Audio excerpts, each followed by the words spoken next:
पूरे देश में एलपीजी की बढ़ती किल्लत को लेकर विपक्ष आग बबूला हो चुका है और सरकार पर सवालों की बौछार कर रहा है, जिसके दबाव में बीजेपी मुंह छुपाती हुई नजर आ रही है।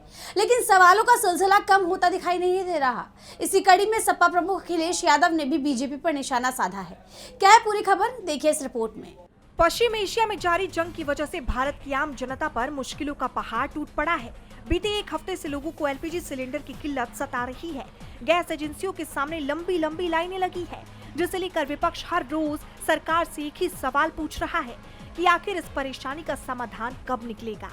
इसी सिलसिले में सपा प्रमुख अखिलेश यादव ने मोदी सरकार पर हमलावर होते हुए एक्स पर पोस्ट किया।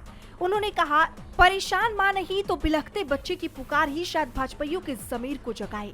आक्रोशित जनता समझ ही नहीं पा रही है कि सिलेंडर की लाइन में सरेआम लगे लोगों की दिक्कत परेशानी देखकर भी भाजपाई इतनी बेशर्मी से झूठ कैसे बोल पाते हैं कि गैस की कोई कमी नहीं है।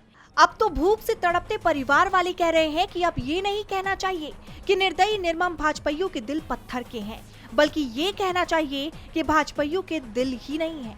अखिलेश के इस ट्वीट के बाद बीजेपी सख्ते में आ गई है और चौतरफा सवालों से घिर गई है।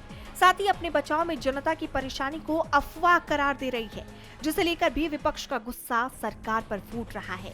जैसे आप जानते हैं कि ईरान इजराइल के बीच जंग जारी है, जिस कारण ईरान ने स्ट्रेट ऑफ हॉर्मुज बंद कर दिया है। ये वो रास्ता है जहां से हर देश में 25 से 30% तेल की सप्लाई होती है और अभी पूरे तरीके से ये ठप पड़ा हुआ है, जिस कारण भारत में लोगों को एलपीजी किल्लत का सामना करना पड़ रहा है। खैर, अब देखना ये होगा कि इस मामले में विपक्ष के हमलों के बाद सरकार अब अपनी सफाई में क्या कहती हुई नजर आती है। डीबी लाइव की रिपोर्ट।